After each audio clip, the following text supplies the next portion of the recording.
Okay, so thanks everyone for coming along tonight. I'm going to be talking about vision and its contribution to learning, and specifically what we specialise in as behavioural optometrists. My name's Gary Rodney, so I'm the principal behavioural optometrist here, and I've been practising in this mode for about 25 years now. Next slide, please. So when we talk about vision and its contribution to learning, there's a very important distinction we need to make about what is vision. And the initial confusion is that everyone thinks vision and sight are the same thing. But sight is simply how clearly we see, whereas vision is how we get meaning from that. Next slide.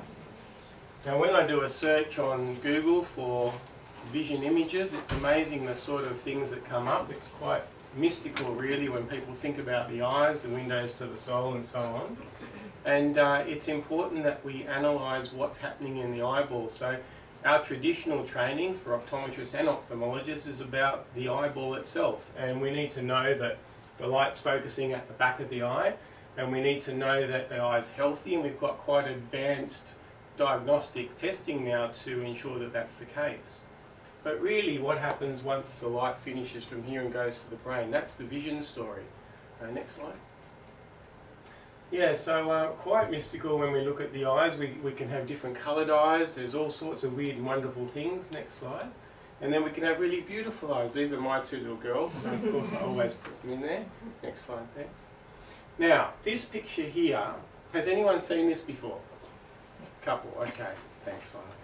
So this is the first one that is the best example of what the difference between sight and vision is. So if you're seeing clearly, you can see all the details and the dots and the contours and the lines. You may have your sight corrective glasses on to do that, or you might see perfectly without glasses. But to get meaning from what's there, that's a different story altogether. Now, there's actually an animal there. Can anyone see it? Who can see an animal? Well done. What can you see? I can see a cat. Okay. Really? What can you see? I can see a cow. Oh, you're a bit clever. There actually is a cow there, and believe it or not, you will all see it plain as day very shortly. Keep looking at it. Right, some of you are starting to put the image together, and this is vision. Vision is learned. You are learning to see the cow. Now, for those that can't see it, I can see. yeah, and you all will. Oh, Don't go on till I tell you to. So, you've got the nose down there, you've got the eye up here, you've got an ear over here. Is there anyone that can't see it now? And the more you look at it, the clearer it gets. That's why we can train vision, because it's based on experience. Okay, next slide. Keep going. Keep going. So, our traditional eye test, we understand the 20/20 rule. How are we seeing? Can we see 6/6 or 20/20 if it's American? Or do we need optical correction to see that? Is the eye healthy? Is it not healthy? That's the end of the basic eye test, but clear eyesight doesn't mean good vision. And so your basic eye test looks at this top area. All these other vision skills are the sorts of things that we go on to testing in functional vision skills and perceptual vision skills. Next slide. So behavioural optometry is about making sure that the vision system has the developmental maturity, because we have to learn it. We're not born with the ability to do any of this. The strength and the stamina to meet everyday demands. So the strength and the stamina, because we need to be able to sustain it. We want to do a visual task, we don't want to just do it for 2 seconds, we want to read for half an hour. That the vision system is in harmony with all the other body systems, because we use vision to direct motor. So the vision system needs to be learnt to become the dominant sense, so we can direct our actions in the world, and then we can learn efficiently. Next slide. Behavioural optometry is about making sure that the outcome of the vision process satisfies in a comfortable and sustainable way. So when we talk about functional vision skills, we're talking about how easy or hard is it to maintain the eyes teamed and focused on what we're doing. Comfortable, sustainable way, all of a person's social and personal needs for intellectual and physical achievement. Big statement, but really when you start to think about what we use vision for, it's what impacts us in our ability to perform to potential or not. Next slide. So good vision requires good vision skills, different statement to good clarity of sight. So I like this picture because in the scientific model of the eye that we all learn at university, well, it's just this that we're concerned with. It's like two eyeballs on the end of two sticks. And they either work or they don't. They either point straight or they don't. But there's a big difference between the eyes being cosmetically straight or functionally straight. And so this whole area here is what we start to look at when we look at how things are being processed. Next slide. Alright, so this boy is showing an example of the first of the functional vision problems. Can anyone pick out what he's doing? Squinting. Why is he squinting? There's two reasons why he's squinting. One is, yeah, he's trying to focus. And there's an optical phenomenon that when we narrow the blur, we see clearer. So if you take the glasses off that are sight correcting and you look through a little hole, you'll get a bit of clarity there. So one of the reasons is it's like a camera, and we can make it optically clearer. But the other reason that we squint is the same reason that we frown. So why is he frowning? Motor overflow. The eyes are not focusing at minimum mental demand, so we have to put mental effort in, so we try harder. We start peering forwards and frowning. What's the other giveaway sign that he has a focusing problem? Close working distance. Close working distance is a giveaway sign of a focusing problem in any child or teenager or student. Okay, next slide. Okay, so he's doing the same thing. Close working distance, frowning, squinting, easy to spot now. Next slide. So focusing and eye teaming, the first of our functional vision skills. Alright, now just flick the lights on please. We're going to just have a bit of an experiment now so you can experience what it's like to have a focusing problem. So we'll get those flippers out and we'll hand them around the room. I want you to grab one page out for, just open up your folder so you've got something to read. And just hold the flippers up in front of your eyes to look through the ones that don't have the cross on them. So one side has a cross, the other side has no cross. Just hold it up and just read a couple of lines and see what it does to you. Just experience what it does. Hold it right up on your eyes, just looking through the bottom lenses only. Just like that. And once you've had a bit of a look, read a couple of lines and hand it on. And then we'll just discuss it.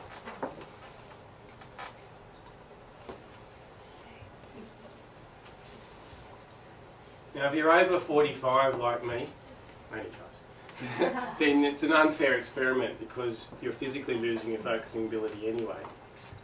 But if you're under 45, you're not. We'll just talk about what everyone's experiencing because this is a load on your focusing system which shows what a child would be experiencing if they had a load on their focusing system. And the same type of load will be experienced differently from child to child. And just as we find when we go around the room, everyone will notice something different in the way that this affects them when they're reading. Alright, has everybody experienced it? Okay, I'll just grab them back, just pass them to the side. Alright, let's just have a quick round the room. Who wants to volunteer first what they noticed? It's all blurred in together. So it becomes, the lines are still there, but the words are a lot closer together. Okay. The letters are a lot closer together, so it's really hard to make them out. And so it sort of jumbles? Yeah, so if you, like, I often will not read the whole word, but I'll read bits of the word. Yeah. There's no way I could read the whole word with it being so close together and crossed over. Right, perfect. Okay, what did you experience? It hurt my eyes. Hurt your eyes? Great. It just seems to take longer to be able to see it, but even though I felt like I could see it fine. Exactly. Yeah. So it's the way I explain it is it's like mentally riding a bike up a hill. We can do it, but it doesn't happen at minimum demand, so we have to put effort in. What does that mean? We can't carry on a high-level conversation at the same time because we're struggling to get the eyes to focus. Anyone else notice anything different? Did it not affect anybody? Okay, so we've all got focusing problems, that's good. Alright, so this is why it's hard to say that every child will experience the same symptoms, because it depends on our personality as to how we interpret what we're seeing. And so there's basically 4 ways that we'll be impacted as a child if we have poor focusing skills. And by the way, poor focusing skills doesn't mean we can't focus. It means we can't do it at minimum demand. It's not an on-off switch. It either works or it doesn't. It's how efficiently it works. And so the 4 ways we cope, if we're the kid that's really active, we're the outdoor kid, and we have this focusing load, we're just going to avoid that close work like the plague, and we're going to have behaviour issues, and that's where behavioural optometry got its name. If we're the sort of kid that actually loves to do close work, and we push ourselves, we're really keen, we're going to get the headaches and sore eyes. If we're the sort of kid that we're not disruptive, we're not really ambitious, we're not going to push ourselves, we're more the quiet kid, laid back, sits at the back of the room, we're just going to never perform to potential. And if we're the one that's the bookworm, this is the one that's going to become short-sighted. So now we start to talk about myopia prevention. And this is why in today's technology, in today's day and age, with all the screens, iPhones, iPads, computers, the whole population is becoming short-sighted. And if we can manage that focusing strain from a young age, all of a sudden we can prevent people becoming short-sighted. All right, next slide. So, what do we need focusing skills? Obviously we need to be able to change focus from far to near, and we need to be able to sustain focus at the reading distance. If we have problems in those areas, we may have problems copying from the board, we may notice blurred vision. The interesting thing is, no child comes in saying, I have blurred vision. But when I ask the question, are the words on the board easy or hard to see? Are the words in the book easy or hard to see? It's amazing how many kids will say, oh no, it's hard. Is it always hard or only sometimes hard? Always hard. And the first thing the mother says, but you never said that before. Well, because no one asked the right questions. Will we fatigue and tire? If we have that sort of load, do you think you're going to fatigue and tire? Of course. Will we rub our eyes? Maybe. Depends if we're going to get the symptoms or not. Depends on our personality and our makeup whether we get the symptoms from that strain. Will we have reduced comprehension? Of course we'll have reduced comprehension because we're riding the bike up the hill. Concentration span. So my gauge here is, I always ask the question, okay, your child might not like to read, but if you do sit down and get them to read, on average, how many minutes can they stay looking at the page without looking away? So I'm not after here, can they decode the words? Do they have good sight words? Can they comprehend? I'm just looking, can we just look at the page for a period of time? Or is the strain that much, is the hill that high that we can't even look at the page? And often that's the case in any reading difficulty. And task avoidance. Clearly, we're smart. If it's hard, we're going to put it down. We want to go do something else.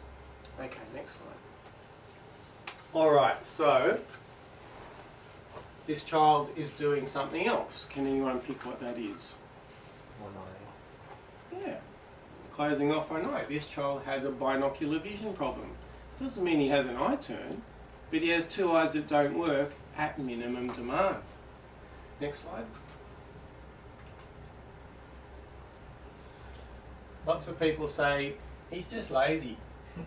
He's not just lazy, he's actually blocking off one eye because he has a binocular vision problem. He also has a focusing problem because it's easier for him to focus at the close distance. He's doing one more thing which we'll get to later, and he's driving the pencil into page. That's that motor overflow because visual motor integration is not happening at minimum mental demands. Next slide. Alright, so let's just do that experiment with eye teaming. We've got some prisms here, we'll just hand those around. Now with the prisms, there's a thick edge and a thin edge. I'll just grab one, right? Thanks. Thick edge and a thin edge. I'll just get you to do the same thing again. Just hold either the thin edge in towards your nose or out looking with 2 eyes and try and read and see what it does.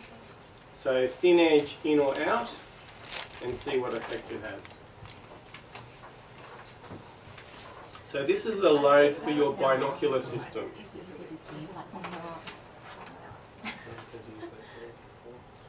And so if you put the prism with the thin edge in, you're making your eyes converge. If you put the prism with the thin edge out, you're making your eyes diverge. Take it off. Oh my gosh. And is it a bad thing that I actually noticed nothing with one side? No. Oh, so, okay. Naturally we should be able to converge our eyes easier than we can diverge. Yeah. So I would expect that thin edge in was sort of okay. Yeah, it was fine. Yeah. And when you go to thin edge out, that starts to overload the system and then it breaks down.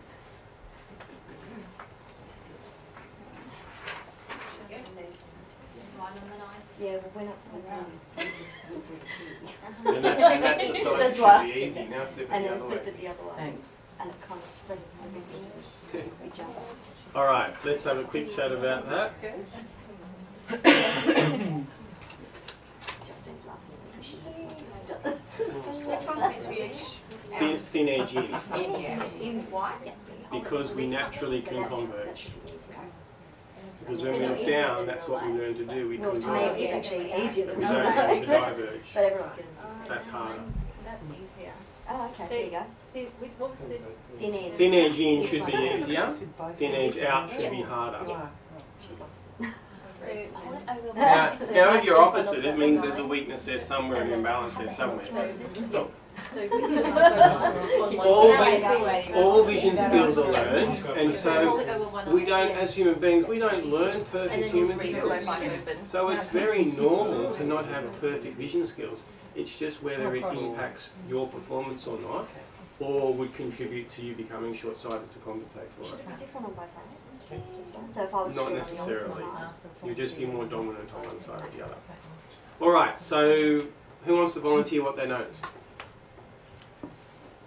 There wasn't much difference. Good, that's fine. I mean, they were both clear. Yeah. One was probably slightly. Slight effort. Yeah, but not a big pop. Good. The hurt. Hurt, so yeah, you got the my sore. eyes still a bit sore. Okay. Yep. One I thought magnified it a little bit. Okay, so you saw a spatial change. Yeah. It's really interesting when you start to talk to kids about what symptoms they have with vision stress. And there are some amazing weird things that we notice as human beings. Like I've had kids say, you know, the words become like darts and come at me and I get scared. Or other kids say, there's rivers that happen on the page with the words. Other kids will say, I just get lights coming over the top of what I'm trying to read. It's really quite amazing psychologically what we perceive with visual stress. Someone said the other day that the words run to the left-hand side of the page and they're trying to get to that. I just It's really bizarre. Right, that's an interesting one. Yeah. Runs to the left-hand side of the page. And it's just how they're particularly perceiving that stress. And so, obviously, if we have that sort of strain, that's going to impact our concentration span, attention to detail, and being able to stay on task, and so on. Now, we know if we have a cosmetic eye turn because the eye turns. That one's really obvious. But I said in the beginning, there's a difference between being cosmetically straight and functionally straight. We're going to do one more quick experiment with that. In your pack is a bead on a string. Just pull that out and hold one end under your chin and hold the other end in front like that and put the bead in the middle. Just borrow yours for a second. So just to quickly show you that, so you've got the bead in the middle, holding one end here and the other one here. This is not the test. Alright, hold that up under your chin. And that bead in the middle. That's it. Yep, okay, now look at the bead. Whilst you're looking at the bead, how many strings can you see? Keep looking at the bead. Think about the strings in front and behind. Two. Alright, so does everyone see two? Does one come and go? Is one more better than the other? When it's there, how long does it stay for? So just think about that. We'll talk about that in a sec. Then, when you've got the two strings, where do they cross? So you're looking at the bead. Do they cross at the bead in front or behind? Doesn't help if you're being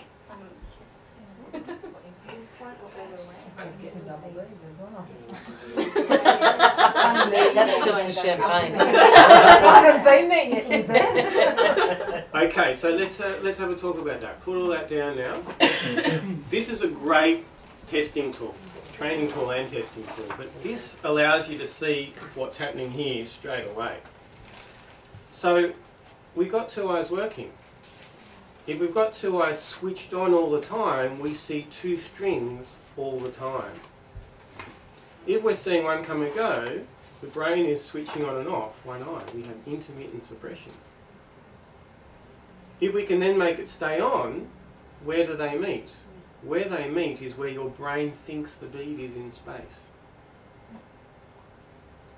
So the ideal picture is you want two strings on all the time crossing exactly at the bead. And so that's a very good testing tool that you chiro speechies doctors can use to ascertain binocularly what's happening here. Do we have the two eyes working together functionally properly? So if the two eyes don't work together and we have this intermittent suppression, depth judgment gets affected, because 3D vision stereopsis is based on two eyes on all the time. We'll fatigue and tire, we'll have this attention span, we'll have reading comprehension issues, task avoidance, and we'll start to have issues with print moving as the eyes jumble on the page. Next slide. Alright, so we've got the close working distance, we've got the frowning, we've also got the finger pointing in a child that's greater than year 2. So about 6, we're still learning how to track. Tracking is the next functional vision skill. So we've said focusing, eye teaming, then tracking. He's over that age of 7 and he's still needing his finger. That means he's needing motor to guide vision. It should be the other way around. We need vision to guide motor. So he's never going to get to a fluent level of reading whilst he can't track without his finger. Okay, next slide. Same thing. Next slide. Alright, so what do we need tracking for? Well, there's different types of tracking. We've got smooth pursuit tracking that we need for following balls. We've got jump tracking that we use for when we're reading. And then we've got tracking that we use to maintain steady fixation on the point of regard that we're trying to get meaning from. And we can have problems in any one of these individually, or all of them. And so if we have problems in jump tracking, we're going to lose our place when we're reading. We'll need the finger. We'll have problems copying from the board, because that involves tracking as well. We'll skip small words when we're reading. We may reread because we get to the end of the line and we think we go to the next line and then we jump back. And we may have problems hitting the ball if we have this smooth pursuit one. So we can have problems outside the classroom as well as inside the classroom. Next slide. Now, saccades is what the correct terminology for jump tracking is called, are very complex brain signals. So there's a complex sequence of events that needs to happen to track efficiently. And the layperson thinks we have a tracking problem, we just practice tracking from letter to letter. It doesn't work like that, because there's a whole host of skills that need to be on board to track efficiently. And saccades involve the integration of central and peripheral processing at the same time, and the balance of those two. And they're highly dependent on good spatial awareness. So when we start vision training, the first thing we need to train is proximal and spatial awareness, because they're the signals that tell the eyes where to point and focus in space and track. Next. And we have some advanced testing machines. So this is a very cool way to look at how someone's tracking. We can put these goggles on and they have little diodes in the back there that actually scan where your eyes are moving. So we have a passage and we read, and the computer can then get a printout of what the eyes are actually doing when we're reading across the line. And it's amazing what you see. You can see one eye going over here, the other eye goes down here, and then they catch up, and then one goes here and back to there. Oh, wow. It's really like you look at it and think, how's this possible? But that's what's actually happening when that person's reading. So we can actually measure it if we need to, and then look at the change after vision training. There's a lot of times I don't even resort to that, because I already know what's going on without having to do a test like that. Next slide. So in functional vision skills, we call it the 3 Fs. The 3 Fs that are important is fixation, as we just talked about, focus and fusion. So we've got that fixation and tracking, we've got that focusing ability, and we've got that binocular vision fusion. Okay, next slide. Okay, so we talked before about driving that pencil into the page. So now we start to get into perceptual vision skills. I'll just add in here, there is no point even looking at perceptual vision skills until we can functionally get the eyes on the job. So if we can't attend at the page at minimum demand, there's no point looking at anything to do with visual recall or visual discrimination or any of the things I'm about to talk about, which sometimes that's mistakenly done. But you're never going to get improvements in those areas because we can't get the eyes to attend long enough to get meaning from what we're trying to do. Next slide. So eye-hand coordination, what do we need it for? Obviously for sports, for handwriting, for fine motor coordination. Now, very commonly, and this is really common with boys, you know, they'll have great sports ability and they'll be great with video games. Eye-hand coordination, right? But then eye-hand coordination with writing is terrible. How can this be? Because we learn splinter skills. So if we really, from a young age, we really like something, we'll keep exposing ourselves to that activity and we'll get very well, very highly developed visual motor skills for that task as a splinter skill. But we don't get automatic schemata for that skill across the board with other areas. Okay, next slide. So once we've been able to get the eyes on the job, then we need to be able to discriminate what we're looking at. So that cow that you first looked at, the skill that you needed to see the cow was visual discrimination and figure ground recognition. You needed to be able to discriminate the information that could give you the cow. And so discriminate the figure from the background, discriminate differences and recognize sameness. Now, this is a hugely important vision skill. This is the one that allows us to learn to a higher level or not. Because let's look at this. If we have poor visual recognition for detail, what does that mean? It means many things. It means we'll confuse similar looking words. We won't notice that one word's different to the other. We'll fail to self-correct. We'll fail to get feedback to try again, and our work will be messy. Because what happens, we're given with a task and we're shown, okay, this is the task I want you to perform to this level. We do the task at this level and we don't notice that there's a difference. We see it as the same, so our whole learning stops at the lower level. So we don't get that self-direction to try again and learn to a higher level. Okay, next slide.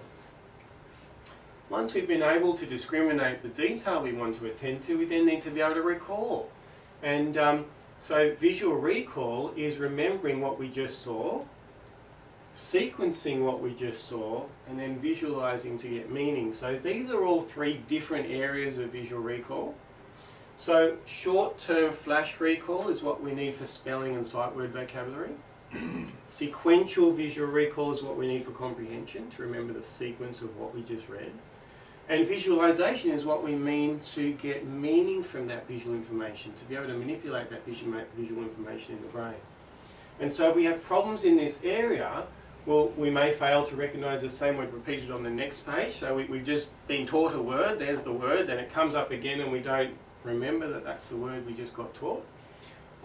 We will have poor sight word vocabulary. If we have problems with that flash memory, we'll then have poor spelling, and we'll have poor comprehension if we have the sequential problem. Okay, next slide. So in our perceptual vision skill analysis, these are all the areas that we look at.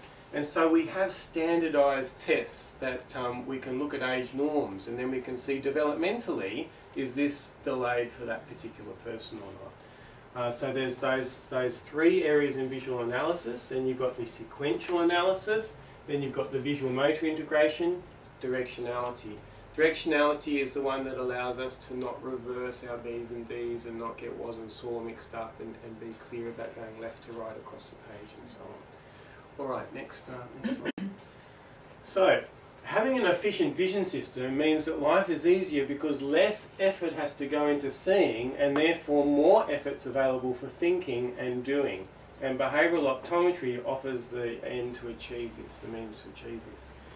Got down the bottom once the gut is sorted, because we can never forget that vision's the dominant sense, but it's dependent on everything else working properly. That means gross motor skills, fine motor skills, auditory processing, it means metabolism, nutrition. We've got to look at all of those other areas that may be impacting on someone thriving to potential.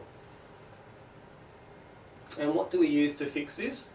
Lenses are the most common tool that we'll use, but we use it differently to what you understand in your current glasses, which are sight corrective glasses.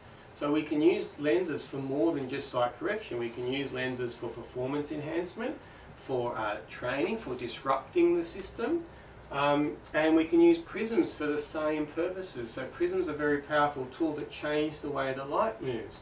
So for example, if in our space world we have that confusion where we don't know where to point our eyes and we're seeing things further away, we can use the prisms to change the space world to bring things closer, to recalibrate that visual system.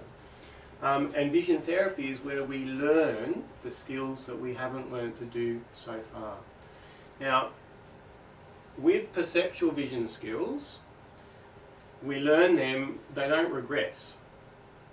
It's like learning to ride a bike. You learn to ride a bike, you never lose that learning to ride a bike, you then just keep expanding on those as you experience life and learn and develop further. With functional vision skills, they're very susceptible to visual stress. So functional skills we can learn to a high level, but they can break down again due to stress and strain. That's the reason why we want to see the kids every 12 months regardless of whether they have a problem or not. And we can then use light and colour therapy. So you know, well you may not, but you've seen a lot of publicity with tinted lenses for the dyslexia cure. Well, that's because if we have confusion in processing visual information, we have visual stress, sometimes we can narrow the wavelength of light to one particular wavelength of light that's processed easier. And that's where the tinted lens helps. But it's not a cure for dyslexia, that's a load of rubbish. All it does is it's a band-aid to make processing a little bit easier. We have some advanced ways of testing for whether a coloured tint in the lens will help with the reading process. But for me, that's always the last resort, because if we do the right vision training and improve the skills, the tint becomes useless. It's not needed. All right, next slide. Okay, so on our, do we have sound attached to that computer, Justine? Yes. Is it on? Yes. All right, can you click on that name? Move the mouse to click on that name. We've got recently put up a YouTube channel with some case studies that we've done on some kids, and we've interviewed the child and the parent to talk about what they experienced and what they went through. This is just one. I'm just going to show you a little snippet from it. Click play and turn the sound on. And you can go to our YouTube channel and you can watch. We've got several on there, so you can have a look at these. We'll just take a few minutes just to watch some of this. Go to full screen, thanks.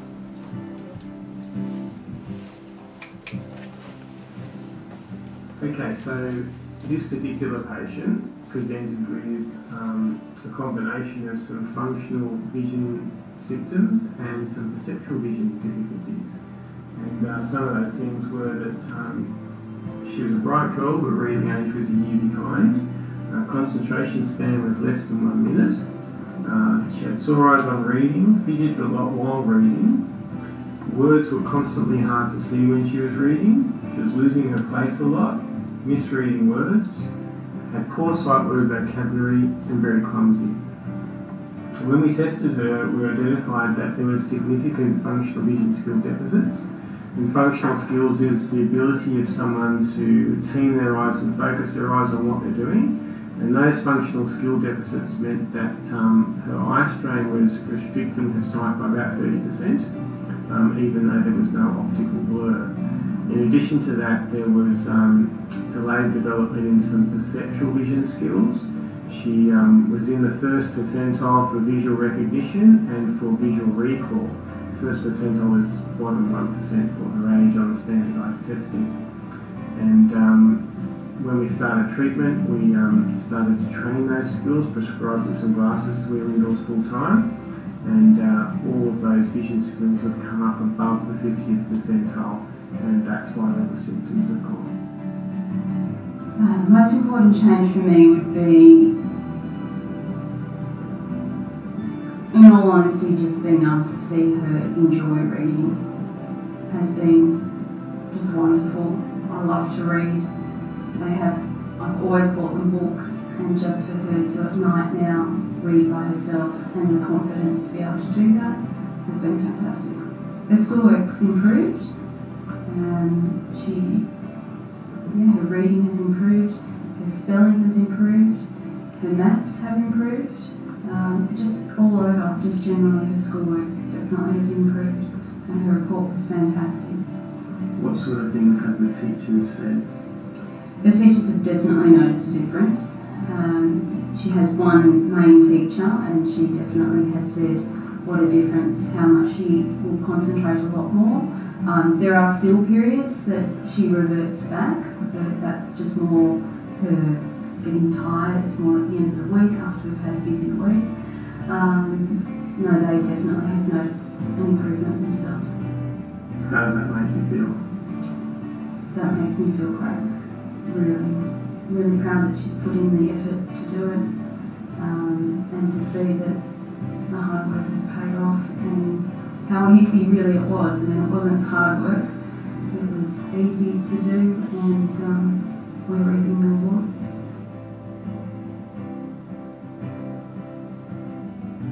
We'd come on a Saturday morning, we'd have an hour in here. Charlotte would go through some of the big games and the computer we used. We'd go home and do the homework, which was 10 minutes at night. It wasn't terribly invasive, so that was really good. So no, it was great over the period of time. Okay. What was vision therapy like for your daughter? Charlotte really enjoyed coming. She enjoyed all the games that were played, and she enjoyed getting better. I could see the results on the computer when she did the computer test, when she did the games. You could see that she was getting better at things, and she was quite eager to do the homework at home as well. About 10 minutes a day was all that we really spent on it to improve, and in over that 16 weeks, we really noticed a great improvement. It was quite, as I said, it wasn't terribly invasive. We would just continue with the school homework, chop and change it, so she didn't feel like she was doing one or the other. It sort of was all together, and it worked. What strategies did you find work the best for you to get success with it?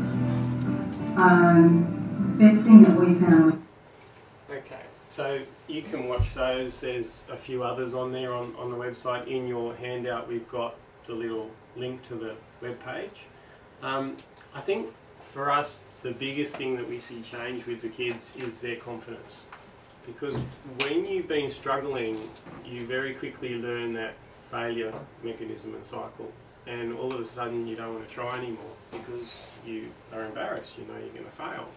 So the greatest thing that we see is that once they can start to process information easier, is the confidence gets up, and all of a sudden they can start to do things, and they'll attempt things, and they know that they can actually get success.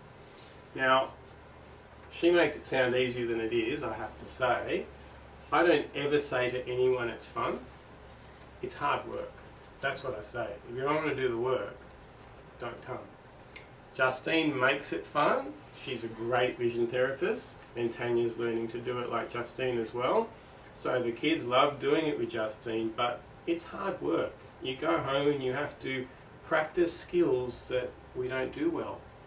Nobody likes to do that. It's hard.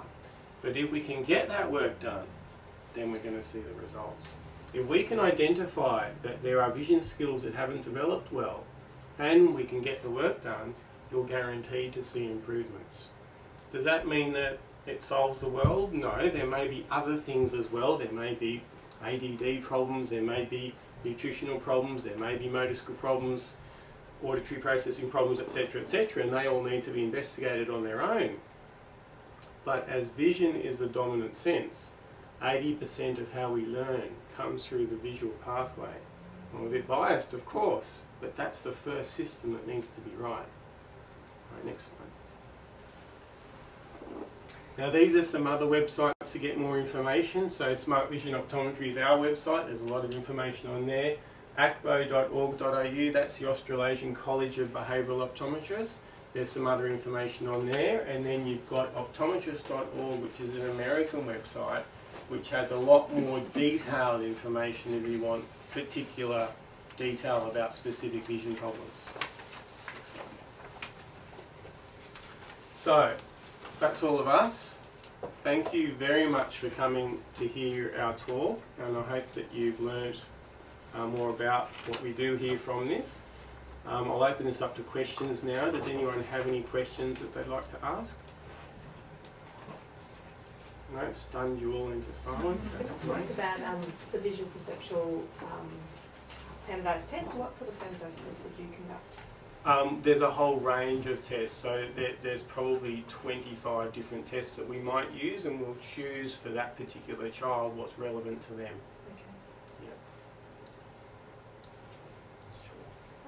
I'm a teacher and I see a lot of students in my class with what I think are visual issues, with copying off the board and copying from an example to a book, that kind of transferring information. Apart from getting them, talking to their parents and getting them to investigate it further, are there things I can do in the classroom to make it easier?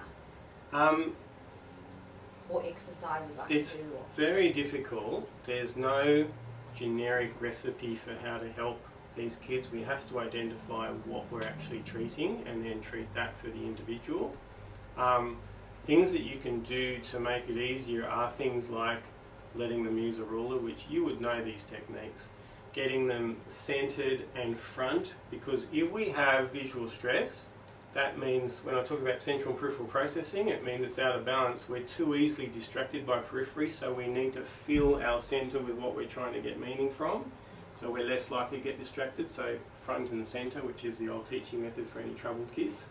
That's what's really important. Good lighting and regular breaks. So if we're having problems with maintaining concentration, if we force that, it's just going to lead to more frustration. So we need to have regular breaks from doing that, and more practical things that rely less on maintaining visual concentration. But really, we need to get in there and fix that vision problem so that they can then learn in a more natural way. Any other questions? All right, well that's great. Thanks very much for coming. Please help yourself to sandwich drinks on your way out, and if you have any questions you want to ask, you can always email us. Thank you. Thanks a lot. Oh, high school.